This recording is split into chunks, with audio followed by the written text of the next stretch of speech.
Good afternoon, everybody, and welcome back to another episode of Dirt Grain Steel. If you haven't subscribed already, go ahead and hit that subscribe button because you are going to love my channel. We just hit 1,000 subscribers last night, and we've climbed since.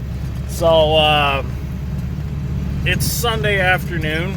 It rained last night, and I was surprised that Dad called me and said that we could cut beans this afternoon. And look at the dust coming out of the combine, so that's a good thing. We must not have got a whole lot of rain last night.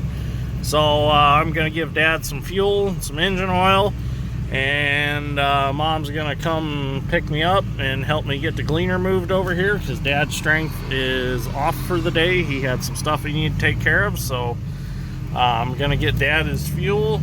Then I'm going to go get the gleaner and get started cutting today. So get these beans knocked out, done and over with, so we can move on to corn. So I'd wash my windshield so you can see better, but I'm out of windshield washer fluid. So I'm going to give Dad fuel. Well, we're at the old gleaner now. I got Mom brought the truck, my head carrier. So I'm going to get this head unlatched, get my wiring unhooked, which is pretty simple to take this head off. It's just the PTO drive shaft, the one hose for the reel up and down, and then the wire that runs across the other side of the combine for the reel speed. And then on the other side of the combine, all we have, we'll come over here, all we have is the header control, which is just a simple trailer plug right here, which I can't do it. Oh, there you go. Do it one-handed. That's all it is for the header control. And then the reel speed. And all I do is I drag that back across. And my latches are just as simple as you pull them down, let the other end fall out, and that's it on that side. You don't even, the one thing I like about this is I designed it, you don't even have to crawl underneath the head to unlatch it. You just simply reach under there, pull it down, let it fall out. Now, let's see if I can do this one-handed. Unhook your reel. Lay that over here. Pull the wire across, or wiring across for the reel speed.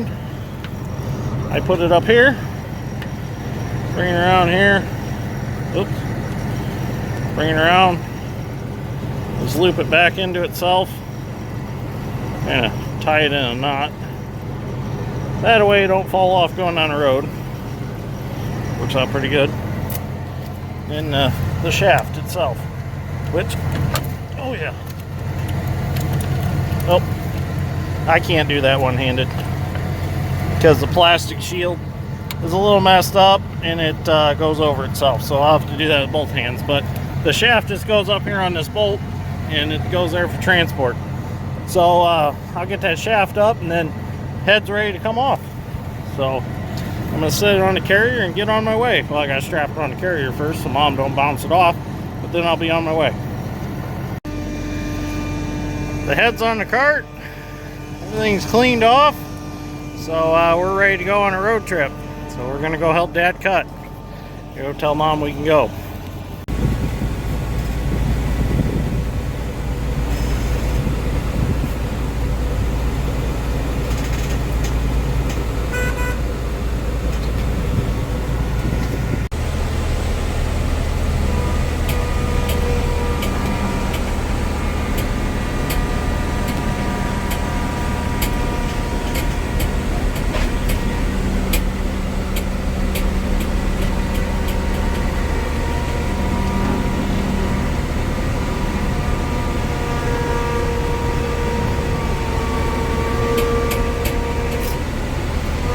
Time to latch it back on and get back to cutting. Well, we're cutting beans. Got the old gleaner running good today. I've actually been cutting for a while since I put the head on, just haven't taken any video. But as you can see right here, we're in 2 different varieties of soybeans. I don't know what happened there. I must have fell asleep or something while planting, but I got a little wiggly. You got a lighter variety here and a darker variety here. I do believe I've got, these are Beck's soybeans on this farm. I'll have to go look at my iPad. I can't remember off the top of my head. I've slept since then. But I'm about full, so I'll run up to my truck and I'll look at my iPad and see exactly what I had planted here. But they are beautiful beans, and from the sound of the shelling or thrashing going on in the combine, they're pretty good. So, except on this little ridge right here. So I'm gonna go see what number these are. I want to mark these number as a good number to possibly plant again next year. But so I'm gonna get to the end here, and it's a little cut up because of cutting the ends across. I'm gonna just shave this off nice and straight, and then I'll have to look to see how full I am, because my bin level light is the switch must be messed up. Well, these tattletales are messed up too. I gotta fix those. It must be a grounding issue, but they're always on, so I just run the combine by feel and sound. So but yeah, when I get full, I'll run back to the truck. I'll see what number these are, because these are beautiful. I think these are just great. This low ground over here, it's a clay soil, and it's kind of a bear, because when it dries out, it's real chunky, hard to get planted, and we don't have a cultipacker or anything, a brilliant cultipacker, so all I have is my John Deere 200 seedbed finisher, or crumbler you can call it. I pulled that over it once behind the soil finisher, and it was still chunky. Well, then I planted it, and I couldn't ask for a perfect scenario. I got it planted, and we got an inch of rain that night, and it just softened everything up so nice. And my beans got covered up, the ones that weren't covered, because I was sweating it there for a while. I thought I was going to have to replant this, but man, they turned out beautiful. I couldn't ask for a better crop right here. So, and this is all the way across. So, the sad part is, as far as what this whole farm yielded, the sand's going to take away from this down here for an average. So, but if we just farmed this part, it would be a pretty good average. So, but we'll find out when we haul them into the elevator.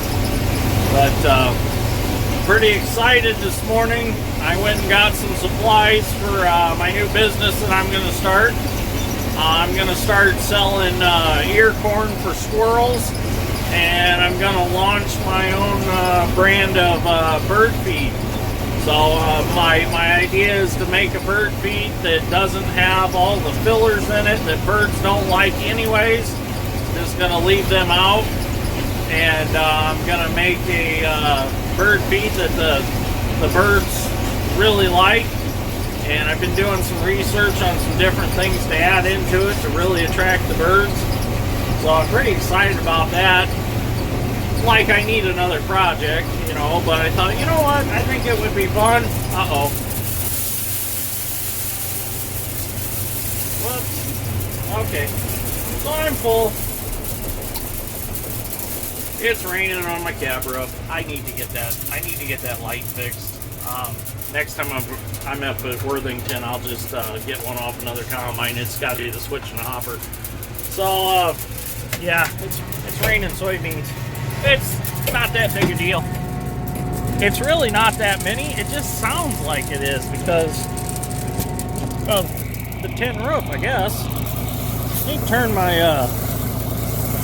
Need to open my fan choke up a little more. I'm getting this stuff in there. It's not getting blown out, but the problem is when you go over the sand hill, you get these little BBs.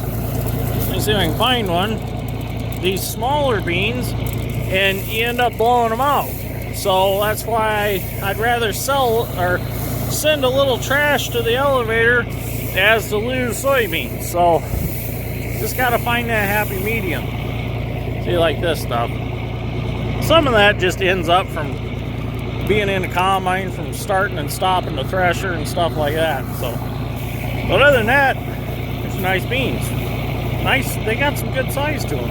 There's a few halves in there, but when they get to be this dry, it's hard to avoid that. As long as we're not blowing them out the back. They don't dock us for halves, so as long as we're not blowing them out the back, I ain't worried about it. So, here you get down. The nice thing I do like about the GLEANER, I need to clean my cab out. It's getting pretty bad. Nice thing I like about the GLEANER is they got steps right here. You can climb right up. So, anyways, getting back to the whole bird feed thing. Thought it'd be cool because I can get my little niece involved in it. I can, I'm sure she would just enjoy, you know, helping me shuck some ear corn out, because I'm probably going to do most of it by hand so that I can get good quality ears of corn.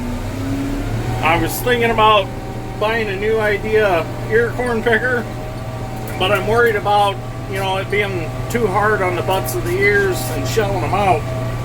So probably do a lot of hand picking by hand, which doesn't really take that long to pick, you know, that much ear corn. So I figure get my little niece involved. Clara would love it, I think, and she can help me bag it, teach her to count, you know, because we're gonna do 4 dozen bags, and then we're gonna do just 1 dozen bags, and then we're gonna sell them on the honor system. My sister sells fresh cut flowers in the summertime, and we're gonna actually, she had a sign made for me. It says critter corn. It's really cool. You can see it on my Facebook if you go to my Facebook. But she sells the fresh cut flowers in the summertime, and she's got a little stand she puts out by the road and just has a little box that people slip money in. They take so many flowers in a vase and whatnot, and they leave the money. Well, I'm gonna do that with my critter corn. I'm gonna put out bags of the bird seed that I'm gonna make, and I'm gonna put out bags of the ear corn that I'm gonna make, and you just stop and grab a bag or two, throw the money in the box, and away you go. Or I was going to put like a sign there that says if you want a larger amount or something, just call me, text me, whatever, and I will get you an order. Oh, that don't look good. There's a side panel propped up against the tires of 1660. Great. I wonder what's wrong with that now. So, but anyways, I'm going to wait on the semi to get here and get unloaded and get back to cutting. Hopefully we can beat the rain that looks like it's coming. So we'll see what happens. But anyways, thanks for watching so far. Thank you to everyone that's subscribed. If you haven't subscribed, please subscribe. It don't take that long just to hit the subscribe button. I'm sure along the line I'll have some kind of video that you'll enjoy, because I do a lot of different stuff. So anyways, we'll see if anything else happens today, but if not, we might just end this video here. So thanks for watching. If we end it here, if we go on, I'll thank you again. But thanks for watching. I greatly appreciate it, and I will see you on the next one. So it is raining now. We didn't quite beat the rain, but we're going to stay cutting. All we've got is that much. We just got to strip through this field, and it's still shelling them good. So I'm just going to keep going. Shelling, threshing, whatever you want to call it. But yeah, it's a little wet. It's not ideal conditions to cut beans in right now, but I don't feel like coming back, so we're gonna just finish her up. I've cut beans before in the rain with the GLEANER. Dad's had to slow way down. I just sped my cylinder up 30 RPM, opened my fan choke up a little more, and went back to eating soybeans. It's doing a good job. Except for the ones that keep following the reel back around. It must be because they're a little bit wet. But it's eating them. So, and I got out and checked. It's not leaving any on the ground, so just gonna power through it. I've only got maybe 50-foot strip through the field left, and then we'll be done. So I did add a little to this video. There's a little skull down there from some kind of animal. I missed it. I didn't get the camera on it. It looked like a raccoon or a possum or something. But I did look at my notes, and these were Beck's 299 2FPs. They're Freedom Plus, so they're Roundup and Liberty soybeans. And the color difference was actually, they're the same number. I remember now from my from when I planted these. They are the same number of soybean, but they were different seeds per pound. So they're a different, I guess, variety, but with the same number. I don't know if that makes sense, but that's all I can tell you about them. And I don't know why they would be a different color, but maybe I don't know how all that seed genetic stuff works exactly to tell you. So I guess they could still be 299 2FPs, just end up different color plant. So I have to ask more about that, because I know I kept the notes straight. Because I planted them at the farm before, and I planted them at the farm after. So I know there wasn't a different variety of seed in there. So it's just kind of strange. Or who knows, maybe the wrong thing got put in the wrong box and got labeled 299 2FPs. Who knows? It's hard to tell. So anyways, we're going to finish this up. That's going to be it for the day. So I know I said I might extend this video. I ended up extending this video. So if you like this, give me a like and subscribe. I greatly appreciate it. And I'll see you on the next one.